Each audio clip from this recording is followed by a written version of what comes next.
신실하신 하늘 아버지께서 우리 성도들의 이미 있어야 할 기도 제목들을 아시오니 응답하여 주시고 하나님의 살아계심을 경험하며 살아가는 복된 성도들이 되도록 하나님께서 역사하여 주시옵소서. 이 시간 말씀을 청종하기를 원합니다.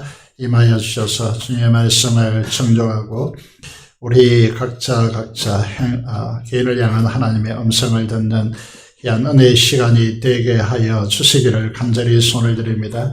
자녀를 위하여 또 가정을 위하여 간절히 간구하는 기도와 또 생업터전을 위하여 간절히 하나님 나라를 위하여 간구하는 기도를 연락하여 주시며 이 시간 위로하심이 또 치유하심이 하나님 생명의 한의와 그 기쁨이 넘치는 역사심으로 주님을 깊이 만나는 은혜의 시간이 되게 하여 주시기를 간절히 소원을 드립니다. 이 시간도 국문에 또 해외에 있는 주의 귀한 자녀들을 하나님께서 돌보아 지켜주시기를 간절히 손을 드리며 산지에 흩어진 우리 성도들의 자녀들이 하나님 중심, 말씀 중심, 교회 중심의 삶을 살아서 함께 천국에 이르러 아버지 하나님의 기쁨의 삶을 이루어갈 수 있도록 인도하여 주시기를 간절히 손을 드리며 우리 주 예수 그리스도의 이름으로 기도드리옵나이다.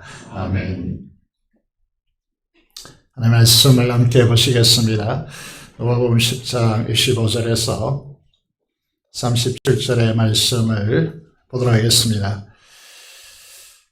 누가복음 10장입니다. 25절에서 37절의 말씀 읽도록 하겠습니다.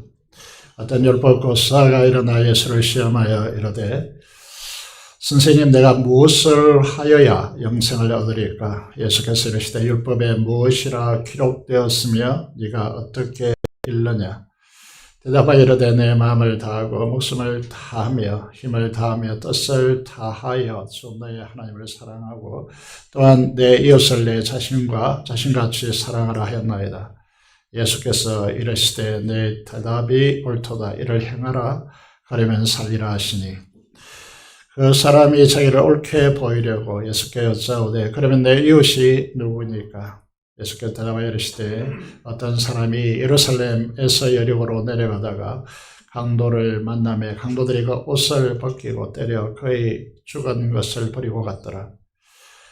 한 제사장이 그 길로 내려가다 그를 보고 피하여 지나가고 또 이와 같이 한 레위인도 그곳에 이르러 그를 보고 피하여 지나가되 어떤 사마리아 사람은 여행 중 거기 이르러 그를 보고 불쌍히 여겨 가까이 가서 기름과 포도주를 그 상처에 붓고 싸매고 자기 짐승을 태워 주막으로 데리고 가서 돌보아 주니 그 이튿날 그가 주막 주인에게 데나리온 2를 내어주며 이르되 이 사람을 돌보아 주라. 비용이 더들면 내가 돌을 때 갚으리라 하였으니 이 생각에는 이 사람 중에 누가 강도 만난 자의 이웃이 되겠느냐? 이르되 자비를 베푼 자니이다. 예수께서 이르시되 가서 너와 너도 이와 같이 하라 하시니라. 오늘 저는 이 본문을 통하여서 행하라 그래야만 너희가 살리라 라는 제목으로 하나님의 말씀을 선포하기를 원합니다. 놀라운 깨달음의 은혜를 받고 하나님 나라의 생명과 풍성함을 누리는 주의 백성들이 되어주기를 주님의 이름으로 축복합니다. 우리는 지금 사순절을 걷고 있습니다. 서로 인사하면 좋겠습니다. 함께 사순절에 새벽 영성을 깨우고 새벽의 사람들로 비파야 성을 깨우시다 내가 새벽을 깨우리로다 라고 고백했던 다윗과 같이 새벽 영성의 사람이 되주길 원합니다. 우리는 지금 120명의 기도자를 모아서 금요 기도회로 드려지기를 원합니다. 그리고 이제 이 사순절 기간 동안에 주님의 십자가를 경험하고 십자가를 경험하는 자들에게 열리는 주님과 연합을 추구하고 있습니다. 온전한 연합이 되기를 원합니다. 그래서 함께 인사하면 좋겠습니다. 40일 함께 합시다. 이렇게 인사하면 좋겠습니다. 함께 합시다.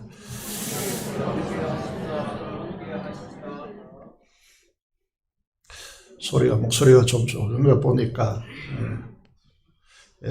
열심히 함께 하시고 격려하시면 좋겠습니다. 오늘 본문으로 들어가 보겠습니다. 본문에 보시면 한 율법 교사가 시험하려고 예수님을 향하여 일어났다 이렇게 표현하고 있는데, 질문이 무엇입니까? 어떻게 하면 영생을 얻습니까? 라는 질문입니다. 이게 예수님을 시험하는 시험거리인가? 제가 오늘 이렇게 생각하겠지만은 이 문제가 정말 중요한 문제이죠. 이 세상의 문화 구조를 보시면요, 찬란한 문화라고 하는 무덤 중심으로 구축되어 있는 이 문화를 보시면요, 한결같이 무엇을 말하고 있는 것입니까? 인간에게 영생이 얼마나 중요하고 그 영생을 어떻게 갈구하고 있는가, 그것을 잘 보여주고 있습니다. 가끔 이집트나 또 이스라엘의 성지순례 혹은 우리는 성경지 답사라고 그렇게 부르는데, 그곳에 다녀오신 분들이 파피루스라 해가지고 갈대로 만든 종이에 그린 그림을 사가지고 오십니다. 좀 고급스럽게 보이는 $10, 작은 것은 $1 이렇게 하는 것으로 사오는데, 초랑이 한 식당에 가보니까 이 그림이 액자로 걸려져 있더라고요. 그래서 여미도 모르고 걸어난 것 같은데, 이것은 사후에 이집트 사람들이 이 신들을 통하여서 사후의 세계를 갈망하는 그런 그림으로 되어 있습니다. 우리나라도 마찬가지고 세계 패권자 느부갓네살도 마찬가지인데, 권력을 가지고 또 명예를 가지면 한결같이 추구하는 것이 영원히 살고자 하는 것이죠. 그런데 그게 가능하지 않잖아요. 일단 충동에 불과하다라고 말씀을 드릴 수 있습니다. 영생에 대한 갈망은 모든 생명체가 갈망하는 것입니다. 그래서 이 질문이 많죠. 이 오늘 본문에 등장하는 율법 교사뿐만 아니라 많은 성경의 곳에서도 이 영생에 대한 갈망이 큽니다. 그래서 마태복음 19장의 말씀을 보시면요, 부자이고 청년이요 또 고급 관리, 일찍이 고급 관리가 되었습니다. 이 친구가 예수님께 와서 이렇게 묻고 있습니다. 선생님이요, 내가 무슨 선한 일을 하여야 영생을 얻으리까? 이렇게 질문하고 있습니다. 여러분, 이 질문들을 가만히 들여다보면 영생에 대한 갈망이 대단한데, 그 방법을 몰라서 혹은 어떻게 해야, 또 이 청년은 무슨 선한 일을 해야 영생을 얻겠습니까? 라고 묻고 있습니다. 이 질문을 받고 예수님께서 대답하시죠. 어떻게 대답하십니까? 오늘 본문의 26절의 말씀 보시면요, 예수님께서 이렇게 대답하시죠. 다시 묻고 있습니다. 율법에 무엇이라 기록되었으며 네가 어떻게 읽느냐? 이렇게 묻고 있습니다. 하나님의 말씀이 어떻게 기록되어져 있고 그것을 네가 어떻게 읽느냐, 해석하느냐 라고 하는 문제를 제기하고 있고, 주님께서 여기에서 보시면요, 저 청년에게 말하죠. 네가 생명에 들어가려면 계명을 지키라 라고 그렇게 말씀하고 있습니다. 이 부분이 중요한 이유는 이 책들이 화면에 소개되고 있는데 중요한 분들입니다. 고든 D. 더글러스라고 하는 사람이 쓴 성경을 어떻게 읽을 것인가, 내가 어떻게 읽는가 라고 하는 문제가 신앙의 가장 중요한 부분이라는 것이죠. 그리고 연설을 어떻게 읽을 것인가, 또 신앙을 어떻게 읽을 것인가. 주님을 사랑하고 말씀을 사랑하는 분들은 이런 책들을 좀 읽어야 된다라고 말씀을 드릴 수 있습니다.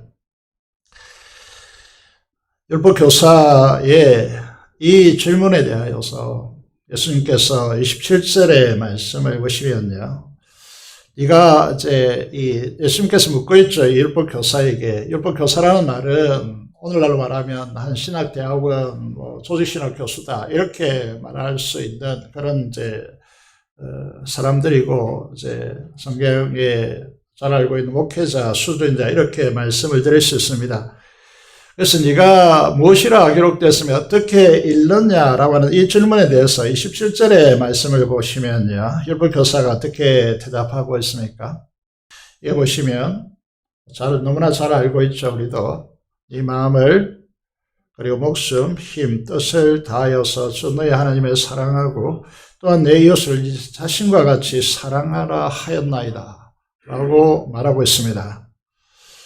예수님을 시험하려고 이제 질문을 던졌기 때문에 이 사람이 모르는 것이 아닙니다. 너무나 잘 알고 있는 부분이고, 그래서 시험하다라고 하는 말은 헬라어를 보시면 말을 걸어서 너무 때린다라고 하는 의미를 가지고 있기 때문에 자신이 가지고 있는 율법적 박식함을 드러내고 예수님보다 더 뛰어나다, 그리고 예수님께서 제대로 답변을 하겠다, 이런 제 취지로 질문하는 것인데, 여기에 대해서 예수님께서 다시 묻고 있고 기록된 것이 무엇이고 네가 어떻게 읽느냐 이렇게 질문을 했습니다. 그에 대해서 대답이 너무나 명확합니다. 우리가 여기에 대해서 우리도 너무 잘 알고 있습니다. 이게 마태복음 22장이죠. 37절 40절의 말씀을 보시면요. 한 율법사가 예수님께 질문을 던졌습니다. 율법 중에 어느 계명이 큽니까? 이렇게 묻는 이유는 하나님 율법을 지키기가 힘들다는 거죠. 그래서 최고 큰 계명이 무엇이고 그것을 내가 좀 적어도 이 큰 거 두 개라도 지키면 좋겠다, 이런 이제 마음으로 이제 묻는 것이죠. 그래서 예수님께서 대답하십니다. 마음, 목숨, 뜻, 전인격을 다하여서 주 너희 하나님을 사랑하고, 이것이 크고 첫째는 계명이고 둘째도 그와 같으니 내 이웃을 이 자신과 같이 사랑하라고 말씀합니다. 이것이 이 두 계명이 온 율법, 모세오경 그리고 선지자들의 강령이다. 강령이라는 것을 요약하여 핵심적으로 진술하는 것이다, 이렇게 말하는 것이죠. 여러분, 이게 이제 단순한 것이 아닙니다. 여기에 보면요, 여기에 이제 간주가 붙어져 있잖아요. 성경을 학대해서 보여주는 이유는 이 말씀이 어디로부터 왔는가, 또 어디에 기록되어 있는가, 주로 신명기에 율법을 요약하고 다음 세대에 향하여서 율법을 가르치는 부분이 신명기이기 때문에 그 다음 세대에게 정확하고 명확하게 이 율법의 의미를 그들에게 가르쳐주는 것이죠. 그래서 신명기 6장과 10장, 우리 30장에 걸쳐서 이게 요약해서 계속해서 등장하고 있다는 것이죠. 율법의 체계를 보시면요, 단순한 것이 아닙니다. 율법만 하더라도 613가지 성문법이 있고, 그것만 거치는 것이 아니고 사회가 발전하고 또 복잡해질수록 우리나라에도 많은 법들이 형성되어지고 그 법을 재판하는 것도 쉽지 않다는 사실을 요즘 잘 우리 시대가 이해하고 있습니다. 장로들의 유전도 있고 또 성문법뿐만 아니라 간섭법도 있고요. 그것을 어떻게 해석하느냐의 문제, 이걸 이제 여러분들이 익숙한 탈무드 책들이 있는 것이죠. 그런데 우리가 이제 예수님께서 이제 이 말씀에 대해서 28절을 보시면요. 28절을 보겠습니다. 예수께서 이르시되, 누가복음 10장 28절입니다.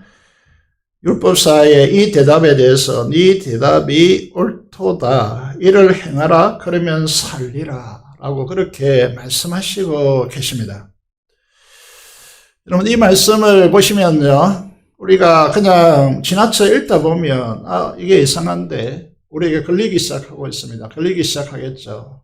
무엇이 걸리냐면, 우리는 어떻게 가르침 받았냐면, 선교단체의 영향을 받은 우리들은 이런 이제 시각이 형성되어 있단 말이죠. 에베소서 2장 8절 9절의 말씀을 보시면요, 영생이라고 하는 것, 구원의 선물로 받는 것은 하나님의 은혜에 의해서 믿음으로만 구원을 받습니다. 행위를 통하여서, 다시 말해서 율법을 지킴으로 영생을 취득할 수가 없습니다. 그건 거의 불가능하다라고 하시는 사실을 우리는 바울 사도의 서신서를 읽으면서 우리는 이미 학습해 있습니다.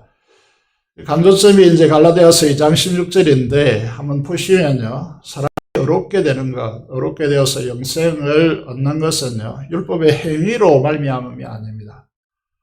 오직 예수 그리스도를 믿음으로 말미암는 줄 알므로, 이미 우리에게 알고 있다는 사실, 이 사실을요, 우리도 그래서 그리스도 예수를 믿는다, 이는 우리가 율법의 행위로서가 아니고 그리스도를 믿음으로써 의롭다함을 얻으려 함이라. 율법의 행위로는 의롭다함을 육체가 없다라고 강조하고 있습니다.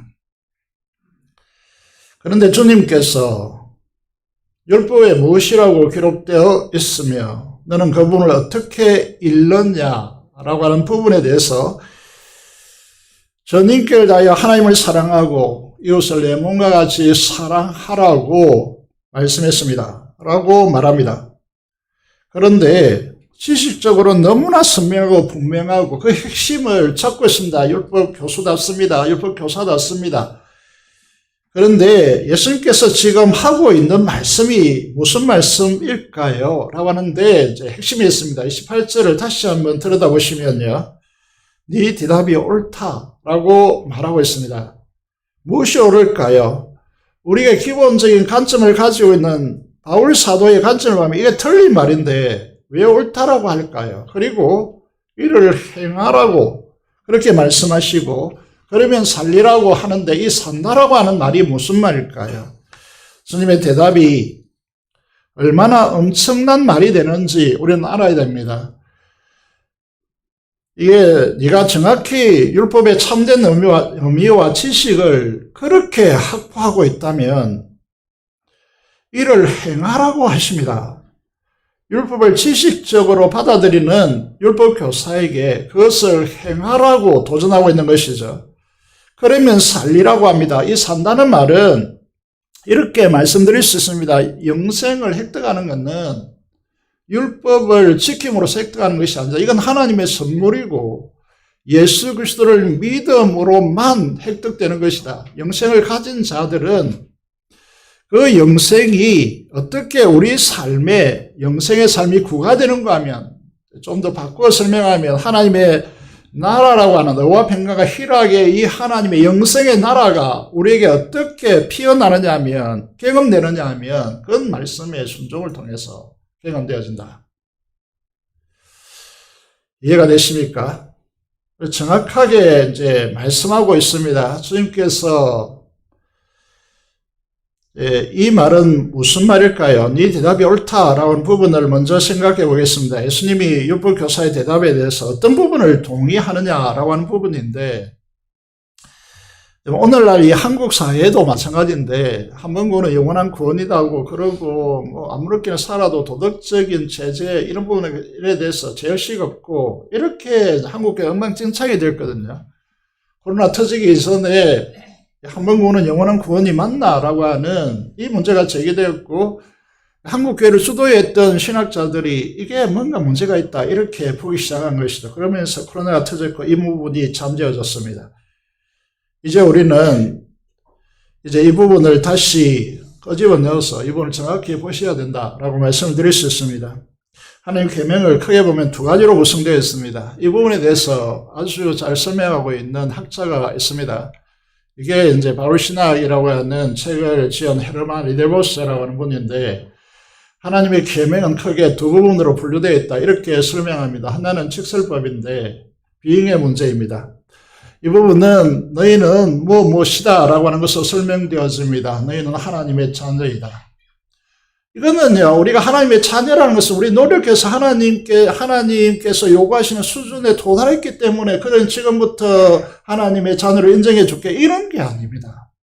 우리가 태어나는 거죠. 우리가 가난한 부모 가정에 우리가 선택하는 거 아닙니다.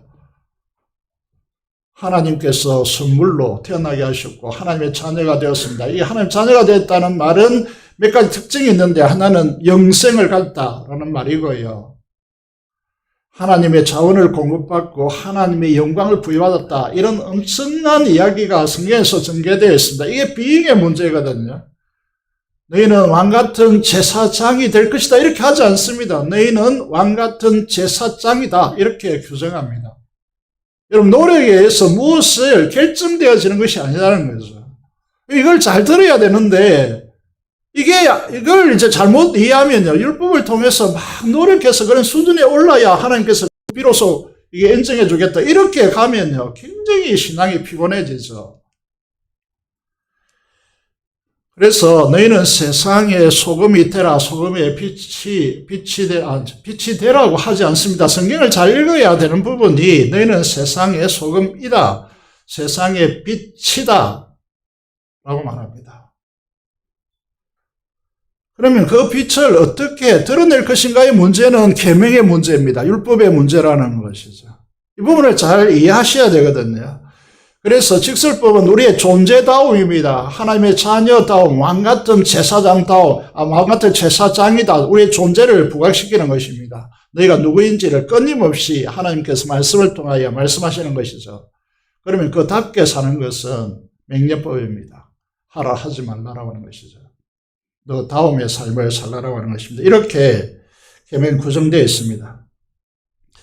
여기 예수님께서 오신 것, 그 전에 사탄이요, 악한 귀신들을 통하여서, 타락한 천사들을 통하여서, 거짓선자를 통하여서 우리에게 온 것은 다 도둑이 온 것이고 도둑질하고 죽이고 멸망시키는 분인데, 주님께서 이 세상에 그리스도로 오신 것은 우리 양된 우리를 하여금 잘 보셔야 되는 것이 생명을 얻고, 이 부분도 복음의 핵심인데 잘 접근하지 못하는 분들이 많아요. 이 제대로 설명을 잘 못해내는 분들이 많단 말이죠. 우리는 영원한 생명, 이 생명이라는 것이 이대로 영원히 산다는 것이 아니고 하나님의 생명, 예수 그리스도의 생명을 우리에게 분유하는 겁니다. 이게 영생이라는 것이죠. 그리고 우리의 삶을 통하여서요, 이 세상에서 더 풍성히 얻게 하려고 계명을 주신 겁니다. 말씀에 순종하라고 하시는 것이죠. 그래서 이 명령법에 대하여서요, 우리는 너무 잘 알고 있죠. 그래서 우리가 누가복음을 큐티하고 있기 때문에 우리에게 용서하고 섬기고 나누고 주는 삶을 살아라 라고 하는 것이죠. 실천의 문제입니다. 그런데 예수님 당시에 바리새인이나 율법사나 율법교사들의 문제점이 무엇입니까? 예수님께서 날카롭게 지적하고 있습니다. 너희가 너무나 율법을 잘 알고 있지만 그걸 이제 이런 용어를 써서 죄송합니다만은 그걸 명사화 만들어가지고 자기 안에 축적하고 언어적 유희를 통하여 막 토론하고 네가 옳네 내가 옳네 네가 나보다 네가 더 높네 네보다 너 낫네 이렇게 얼룩졌단 말이죠. 그런데 그걸 밖으로 끄집어내어서 동사와 다시 말해서 실천하지 않는다. 그래서 예수님께서 이 율법 교사에게 뭐라고 하느냐면 네가 잘 알고 있다. 그렇지만은 네 속에서 나를 시험하려고 왔다고. 그러면서 뭐라고 하십니까? 행하라고. 그러면 살리라고. 하나님께서 너와 함께 하실 것이고 주님께서 그 약속대로 너의 삶에 그 약속대로 일어날 것이다. 그렇게 말씀하고 있는 것입니다. 이 유대사회를 향한 촉구입니다. 어쩌면 우리도 그런 부분에 갇혀있기 때문에 우리를 향한 촉구이다 말씀드릴 수 있습니다. 마태복음 23장에 화있을 찐저 외식하는 서기관과 바리새인들이여 시작하는 이 문구에서요, 예수님께서 이렇게 말씀하십니다. 무리와 제자들에게 말씀하여 이르시되 서기관과 바리새인들이 모세의 자리에 앉았으니. 여러분, 우리는 너무 잘합니다. 이 성도들 바라보면서 왜 그렇게 살고 있냐, 왜 이렇게 하지 않냐, 이런 데는 너무 이렇게 익숙하죠. 그 모세의 자리에, 판단하는 자리에 앉았습니다. 그 모세의 자리에 우리에게 주지 않았습니다. 이렇게 말합니다. 그러므로 무엇이든지 그들이 말하는 바는 행하고 지키되 그들이 하는 행위는 범하지 말라.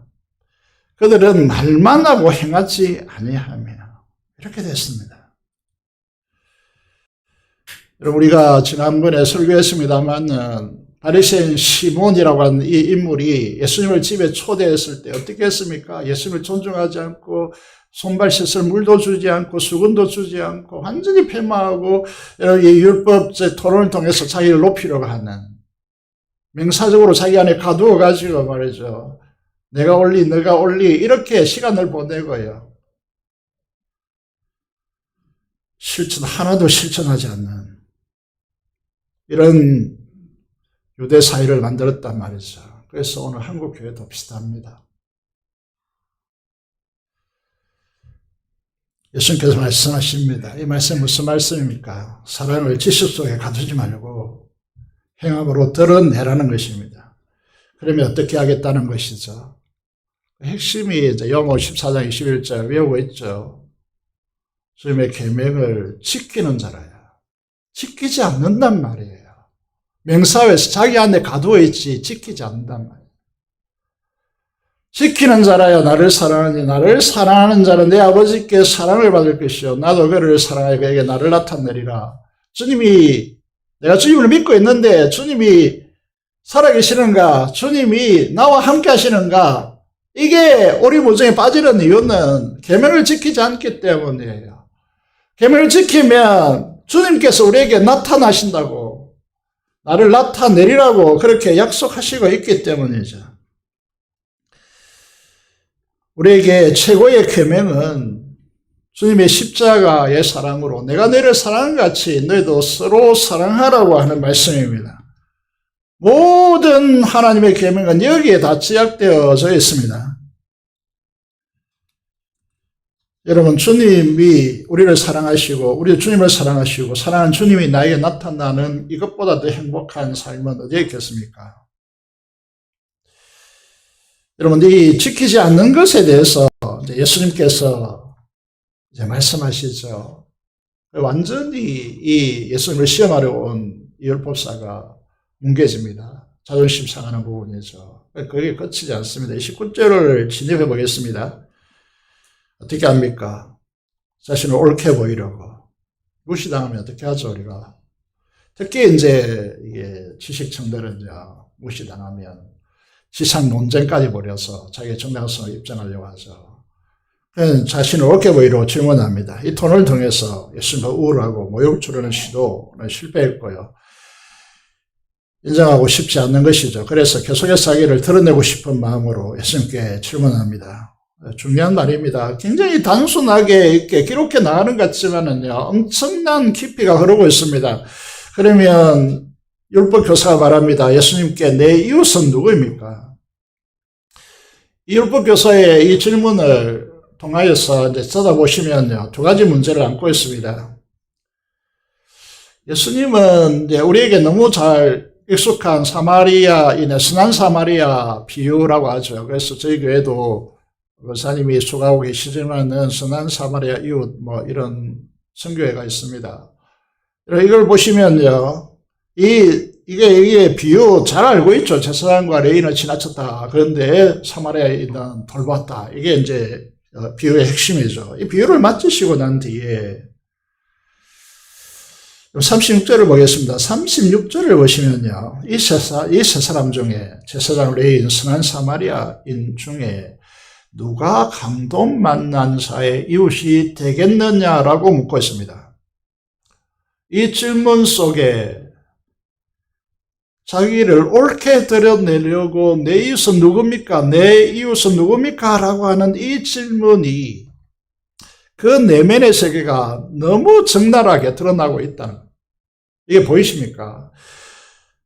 이게 잘 이해가 안 될 수도 있는데, 그래서 화면을 보시면 도표를 좀 그렸습니다. 보시면요, 이 율법사의 질문의 첫 번째는요, 이웃의 범위가 어디까지냐라고 하는 것이죠. 여러분의 이웃은 도대체 누구까지가 이웃이냐라고 하는 부분이고, 그리고 두 번째는 이웃의 이 범위를 누가 정하느냐라고 하는 부분입니다.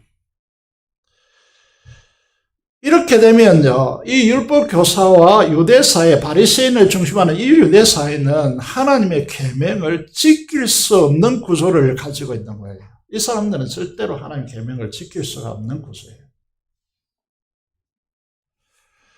만약에 율법 교사처럼 우리 교회도 여러 가지 훈련을 통해서 다른 교회보다 수준이 높다 이렇게 할 수 있는데, 우리가 12제자, 이름이 무엇냐, 이런 건 우리는 잘 몰라도, 여러분들은 우리 재건부산교회 다니는 이 자긍심이 어느 정도 있을 거라고 저는 보거든요. 그런데 이 율법교사처럼 만약에 내가 기준이 되어가지고 그 범위를 내가 정하고 그 이웃에 대하여서 누가 이웃인가라고 하는 부분을 우리가 정한다면요, 우리는 이 율법교사처럼 하나님의 말씀을 지켜낼 수 있는 사람들이 아닙니다.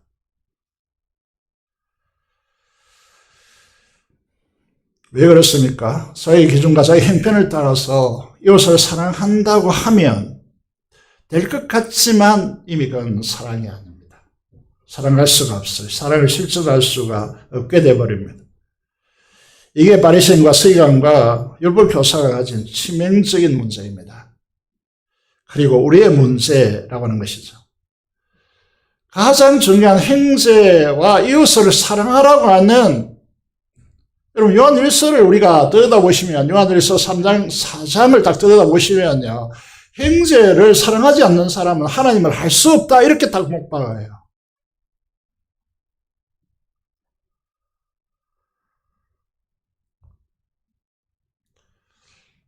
그래서 이 율법 교사의 치명적인 문제, 유대 사회의 치명적인 문제를 드러내는 것이고, 이것이 한국 교회에 지금 5, 60년 동안 이어온 이 가치, 이 이제 방식에 대해서 치명적인 문제를 드러내고 있다. 이렇게 저는 보고 있습니다.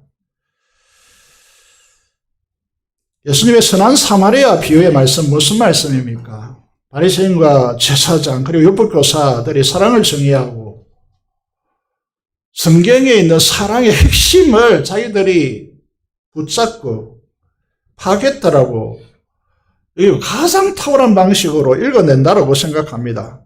그런데 그것을 자기 의식 속에 가둬놓고 실제로는 다른 사람보다 우월하고 막 이런 것들 하지만 실제로 행할 수 없는 상태로 만든 것이라고 주님께서 이 비유를 통해 적나라하게 드러내고 있는 것입니다. 주님 말씀하시고자 하는 것은 내가 중심이 아니라 그 중심이 강도 만난 자가 되어야 된다는 겁니다. 내 이웃이 누구이냐를 묻는 것이 아니라 그에 대한 우리는 그 강도 만난 자의 이웃이 되어야 한다는 거죠. 이 질문에 대한 주님의 답변은 율법교사가 내 이웃이 누굽니까? 묻는 이 질문을 완전히 뒤집어 놓는 참된 율법의 의미를 가르치고 있는 것이죠.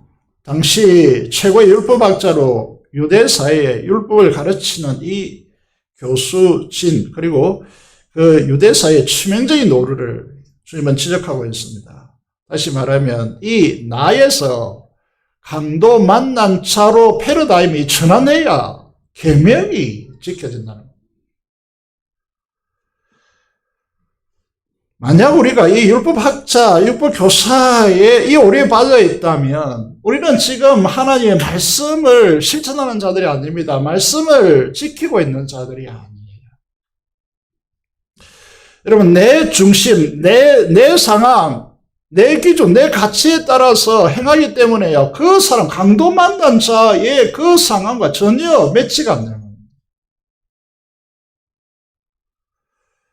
전 부산교회 특히 하지 말라는 제안이 많다라고 착각하실 거예요.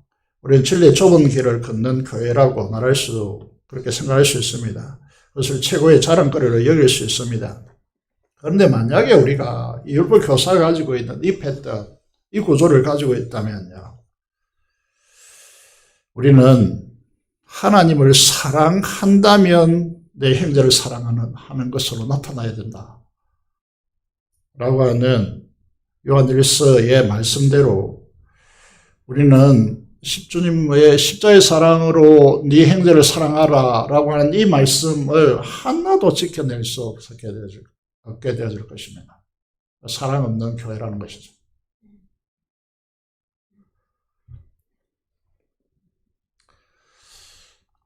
여러분, 이제 우리가 본문을 이제 뺐습니다만은 우리가 읽지 않았습니다. 그런데 38절부터 42절까지 일부 예배를 읽었는데 거기에 보시면 요한복음과 마태복음, 마가복음 이런 말씀에 보시면요, 이 사건이 여기에 위치해 있지 않습니다. 뚱땅집 같이 누가는 여기에 끌고 왔습니다. 왜 그럴까요? 이유가 이제 보였어야 되는데 우리 이 사건은 잘 알고 있죠. 마르다와 마르야 사건을 잘 알고 있습니다. 여러분, 이 이 누가답게요, 이 문제를, 주님께서 제기하는 이 문제를 확연하게 드러내기 위해서요, 이 본문을 여기에 끌고 왔습니다. 마르다는 율법 교사와 같이 자기라고 하는 기준을 정해놓고 주님을 대접한다고 분주합니다. 힘듭니다. 누가 보입니까? 정말 일이 많아 바빠 죽겠는데 예수님 발치에 앉아서 말씀을 듣고 있는 마리아가 보입니다. 그래서 어떻게 하죠? 예수님마저도 문제 삼습니다. 이렇게 바쁜데 마리아를 내버려두는, 말씀을 듣는데 내버려주는, 야, 네 언니가 바쁘지 않냐? 말씀은 수없이 전하고 또 전해지는데 다음에 듣고 그렇게 해야 되는데 예수님마저도 긁고 넘어지죠. 왜 책망하지 않느냐는 것이. 이걸 보면서 좀 구역질하지 않습니까? 누가 그러졌답니까? 율법 교사입니다.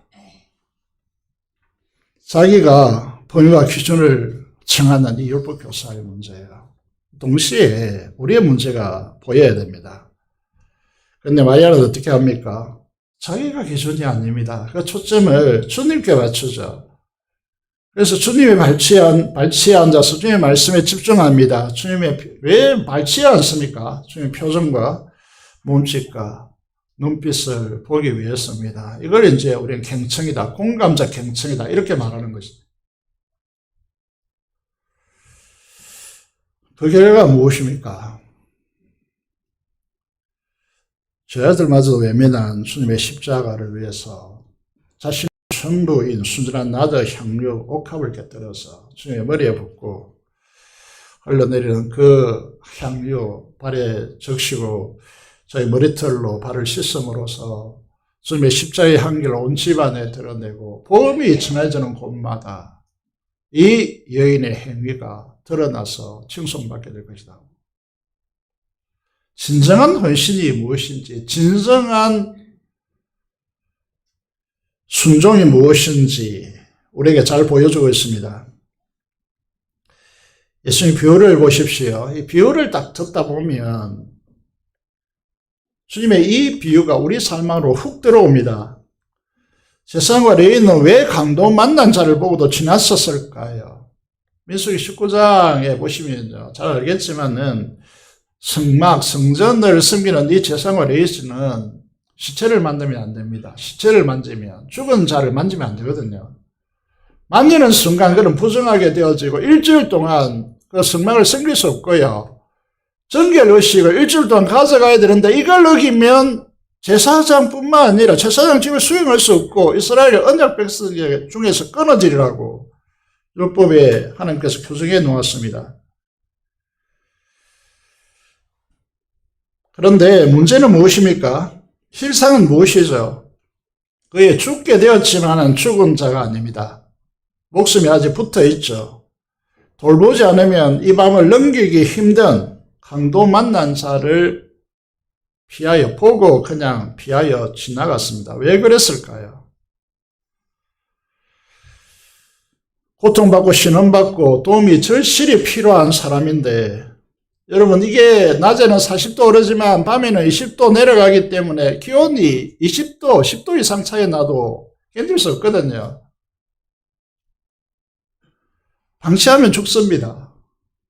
그런데 아직 죽지 않았는데 왜 이 제사장과 레위는 그냥 지나쳐 버립니까? 자, 우리가 하는 행동들인데요. 이런 무관심요. 그리고 그냥 자기의 기준을 따라서 평가해버리는 겁니다. 이게 한국 사회에, 우리 교회 안에도 마찬가지라고 저는 생각하는데, 저도 마찬가지라고 생각하는데, 말씀을 너무 잘 알고 있다고 생각하지만은요, 자기의 관점, 자기의 판단을 가지고 행동해버리는 것이죠. 그 사람 중심으로 보지 않습니다. 강도 만난 자의 이제 그 애다든 마음을 들여다보지 못한다는 것이죠. 자기 판단 속에. 혹시 죽으면 어떻게 할까? 아직 죽지 않았는데 시체 만지면 사람들이 뭐라고 할까? 내가 제사 집전하고 또 성막을 섬겨야 할 날마다 뭐 떡을 갈아야 하고 또 촛불을 켜야 하고 내가 분주하니까 이런 사고가 이제 일어나는 것은 예수님께서 이제 말씀하시죠. 이 율법사에게 뭐라고 하십니까? 패러다임이 너 중심으로 되어 있기 때문에 절대로 너희들은 하나님의 말씀을 지킬 수가 없는 사람들이다. 패러다임을 바꿔야 된다라고 말하는 것이죠. 지금도 마찬가지입니다. 우리가 지금 수없이 하나님의 말씀을 듣고 여러분 이미 전문가적인 그런 수준에 와 있지만은 하나도 말씀이 실천되지 않는 구조를 갖고 있지 않느냐. 예를 들어서 이제 한 목사님이 한국 교회 가장 영향력 있는 목사님 중에 한 분인데 그 교회에 뭐 몇만 명 될 것 같은데 설교하면서 이렇게 설교했습니다. 이 사마리아 이 사람처럼 이게 현대사회는 과도하게 일컬어지고요. 이런 사랑을 실천할 수 있는 분은 우리 교회에는 단 한 명도 없는 줄로 믿습니다. 이러더라고요. 웃기는 이야기 아닙니까 이게? 막 이론, 막 지식, 막 이래야 저래야 된다 이야기하지만 실제적으로 이 세상에 나가서 죽어가고 있는 강도 맞는 자들에게 우리 삶을 주지 않는다는 거죠. 이게 한국 교회의 실상이지 않느냐는 거죠.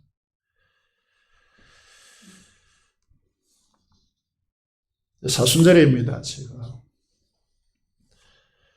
이 사마리아인의 이 선한 사마리아의 비유는요, 완벽하게 주님께서 사탄과 죄의 악한 영과 거짓 선지자들과 이 세상 구조 안에서 뜯기고 짓밟히고 거의 죽음이 아니 죽은 자들에게 주님께서 강도 만난 자들인 우리에게 이웃이 되기 위해서 주님의 기준을 내려놓고 하늘 보좌 영광을 내려놓고 이 땅에 우리의 이웃으로 오셨다는 이야기가 십자가의 이야기 아닙니까?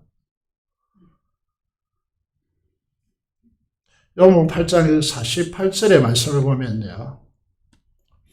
유대인들이 예수님을 어떻게 못 오겠습니까? 유대인 남자에게요, 최고의 모독은 너는 사마리아 사람이다. 라는 것입니다. 유대인들이 예수님께서 행하시는 모습을 보시면서요, 두 가지를 이야기하고 있는데 밑에부터 보시면 너는 귀신이 들려서 귀신을 쫓아내고 있다.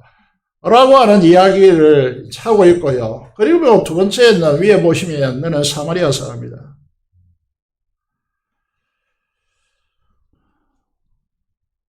예수님께서요, 예수님 자기 기준을 딱 내어놓고 너희는 이렇게 하라라고 주님 중심에 놔두고 이제 그분의 내 이웃이 누구이냐 너까지 다 선을 껐습니까? 강도 만난 우리의 선한 사마리아인 이웃이 되셨습니다. 제 죽음의 세력인 강도를 만나 빼앗기고 찢기고 죽음의 근세 아래 신음하는 우리들을 위해서 하늘 영광 보좌 내려버리시고 이 땅에 선한 사마리아인으로 이 땅에 오신 것이죠.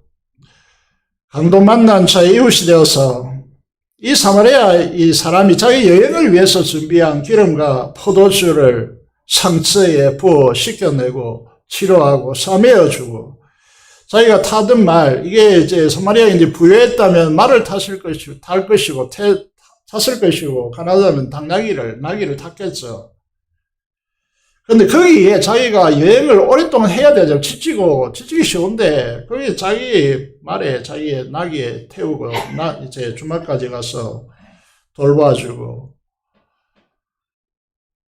어떻게 합니까? 떠나가면서요.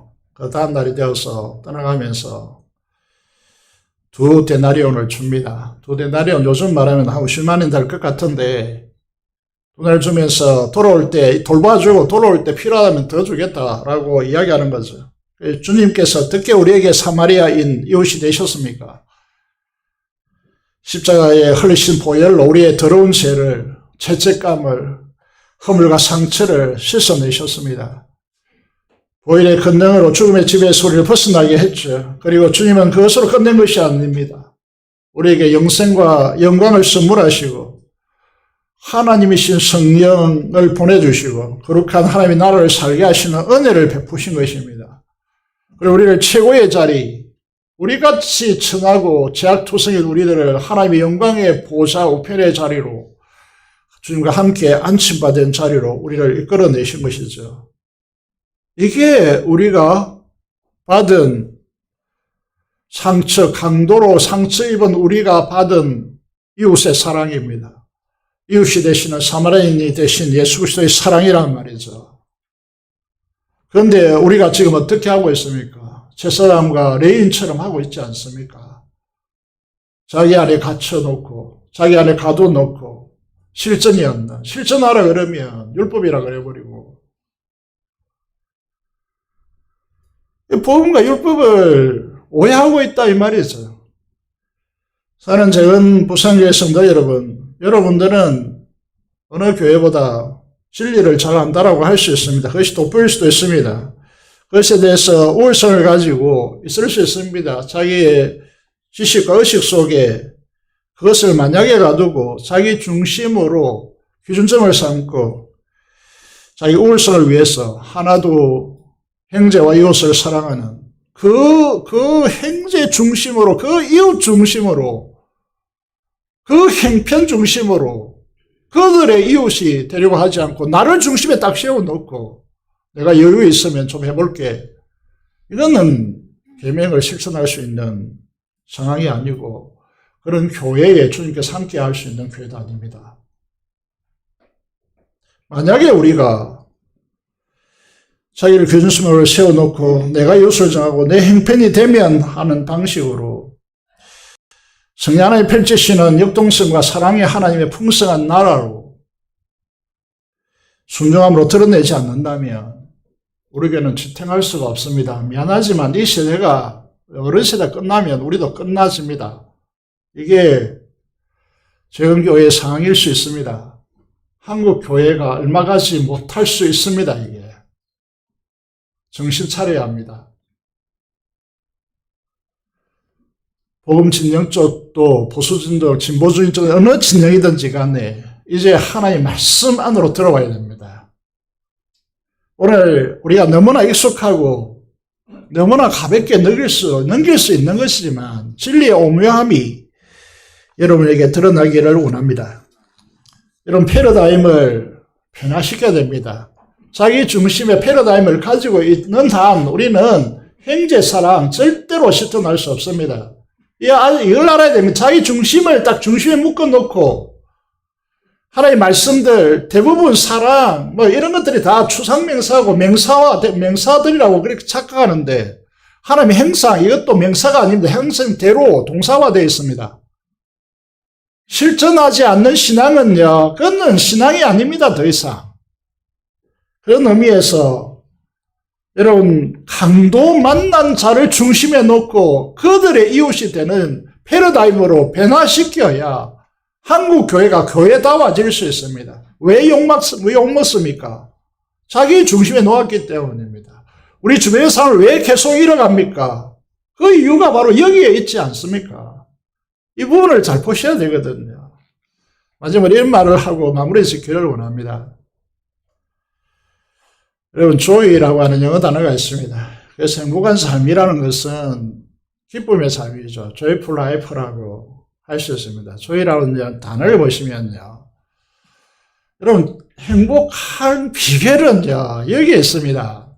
첫 번째가 예수 그리스도여야 합니다.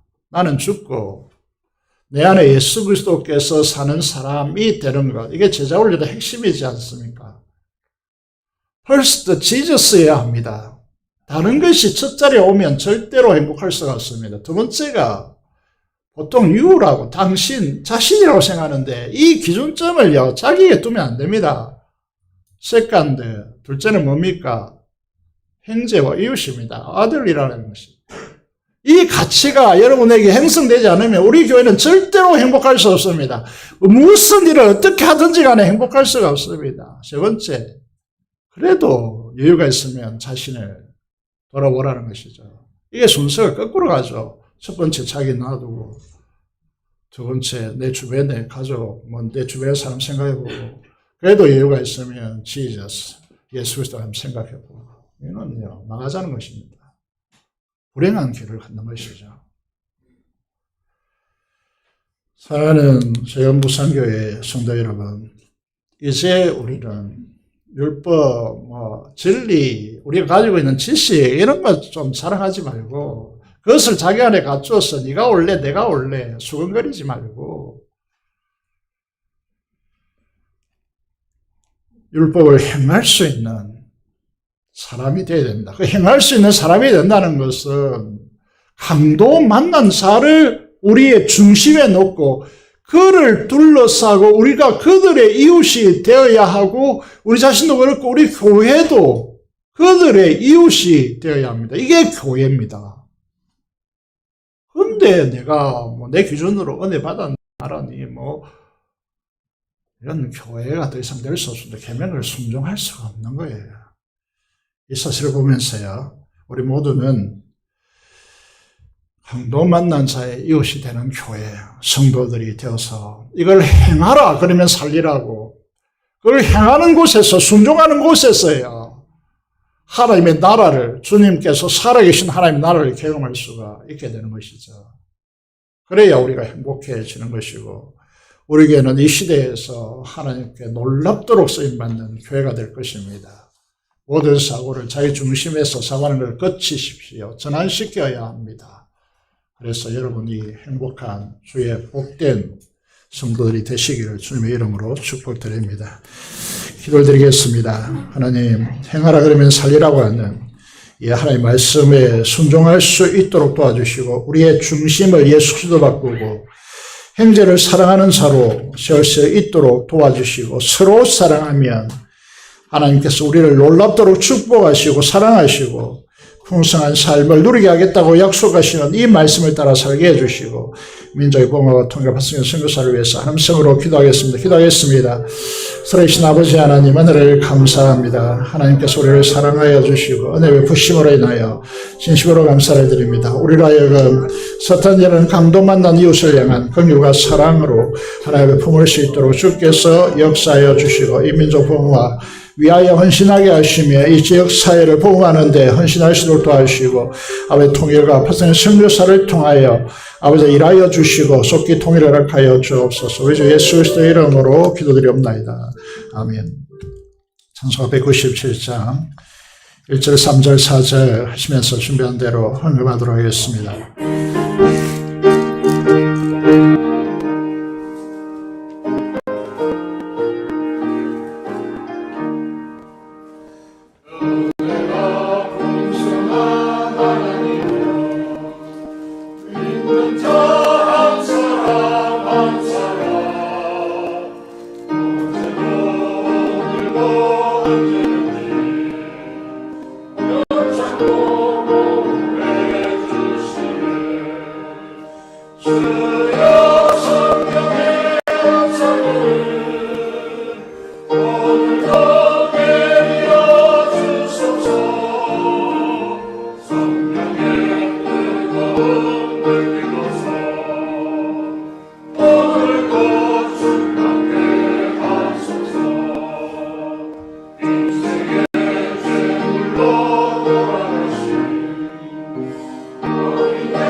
감사 기도드리겠습니다. 하나님 아버지 감사합니다. 오늘도 주님의 존재 앞에 나와서 행하라 그러면 살리라고 하는 하나님의 주님의 말씀을 듣게 하심을 감사합니다.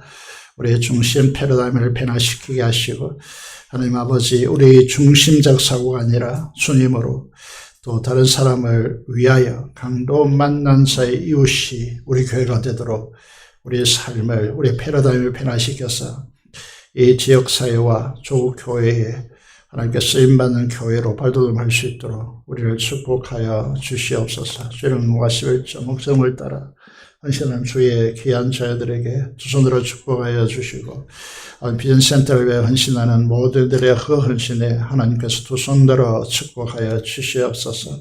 감사로 제사드리며 하나님 앞에 간구하는 모든 기도를 하나님께서 연락하여 주시기를 간절히 소원을 드렸고 하나님께서 두 손들어 축복하여 주옵소서.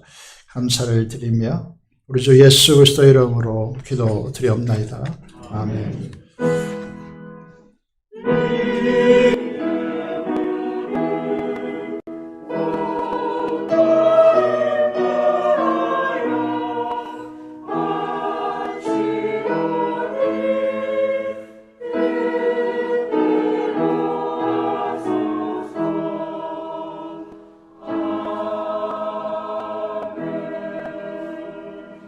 소식입니다. 사순절 10일이 지나고 있습니다. 특히 사순절 기간 동안에 저희 금요 기도에 저희 비전, 미래 비전을 열기 위해서 120명 이상이 금요일에 기도하기를 원하고 있습니다. 여러분들이 어떤 자리에 있든지 함께 동참해 주시면 감사하겠습니다. 이 교세례식이 있습니다. 세례교육과 당의 문답이 있습니다. 다음 주일까지 세례 입교 받고자 하는 분들은 교육자를 통하여서 지원서를 내주시기를 부탁드리겠습니다. 이번 주 토요일에 교회 중심 교회 학교 중심의 지역 전도를 위해서 모임을 가지겠습니다. 해당되는 부분들은 모여주시길 바랍니다. 관계 전도 VIP 건물망 전도를 구체적으로 실행해 나가도록 하겠습니다. 구체적인 사항을 보시고 4월 6일까지 작성하셔서 목자에게 제출해 주시기 바라고 목자들은 이제 받으셔가지고 꾸준히 기도해 나가면 좋겠습니다. 비전센터 건축을 위해서도 계속해서 기도해 주시기를 부탁드리고 많은 일손이 필요한 시기가 오고 있습니다. 그래서 헌신해 주시고 또 재정의 충족을 위해서도 안전공사를 위해서도 한 마음으로 열심히 기도해 주시기를 바랍니다. 다음 주에는 총회 교육부에서 실시하는 부교육자 세미나가 있습니다. 위해서 기도해 주시면 감사하겠습니다. 오늘 혁신반 수료식이 있는데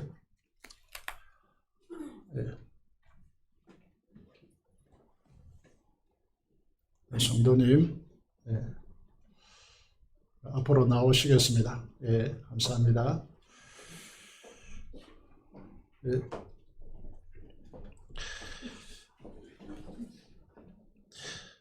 수료장 저를 보시면 좋겠습니다. 아직 익숙하지 않으셔가지고 25-1 성명 이효조 69년 9월 18일생 이 사람은 재무부산교회 재전훈련학교에서 세워도 가족반과 학심반 교육에 참여하여서 양육훈련반 과정을 이수하였기에 이 수료증을 수여합니다. 2025년 3월 16일 대한예수교장로회 재건부산교회 담임목사 강정우. 수고하셨습니다.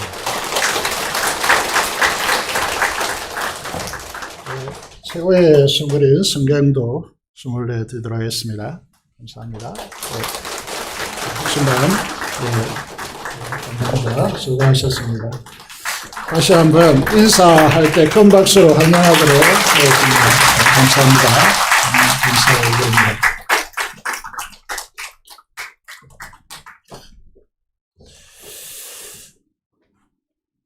정확하게 모르겠습니다만은 이 고성에서 저도 고등학교를 마산에서 고등학교 보냈는데 고등학교 마산에서 보내셨다고 했고 부산까지 오셔서 우리 교회로 인도되었습니다.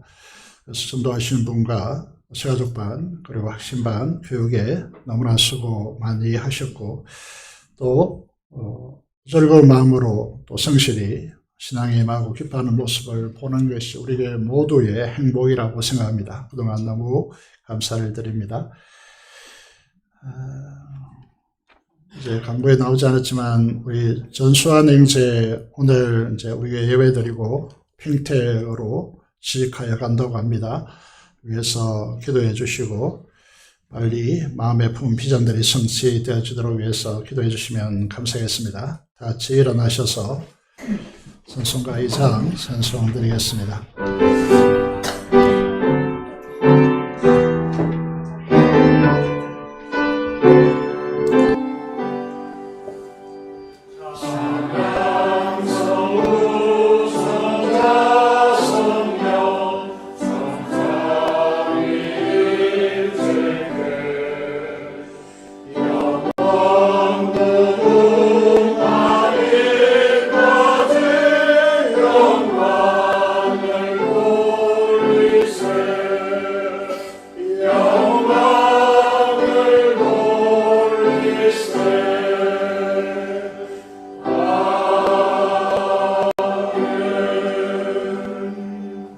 받겠습니다. 지금은 우리 주 예수 그리스도의 은혜와 하나님 아버지의 말로 표현할 수 없는 그 놀라운 사랑하심과 성의 교통 충만 감화 감동하심이 오늘 하나님 앞에 온전히 순종으로 행하기를 원하는 사랑하는 성도들의 심령과 가정과 생활 터전 위에 지금부터 영원토록 함께 하시기를 축원하옵나이다. 아멘.